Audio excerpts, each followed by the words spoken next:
hi friends आपण मोर fast mini blog को स्वागत करछि आशा करछि भल थिबा आज जेहेतु छाड़ खाई मैं मिनी ब्लॉग स्टार्ट करछि देखंतु सकाळ सकाळ बहुत सारा मास अछि एतरा जेहेतु मो ननद एबे घर अछन से वेजिटेरियन तो तांको ପାଇଁ मिक्स वेज तरकारी टिके बाहर करी मु आगुआ बनै देछि आ घांट करबा पे मैं सिज्जा करके रखी देछि ऑलरेडी आ जेहेतु गोटे काली भाकुर माछ आसीथिला सेतरु दुईटा बड़ मुंड भाथिला भाबिलु बहुत दिन होला त आमिष खाइनी टिके घांट आम घर समस्ती भल सेति में घांट प्रिपरेशन करछि एठी मो जा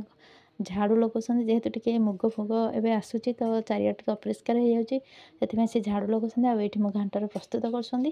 करूछि आ एठी घांट बनिक रेडी हो गला तापर माछ तरकारी पिला मानक पई बनेबी आ एठी आलू चिप्स छणा जाउछि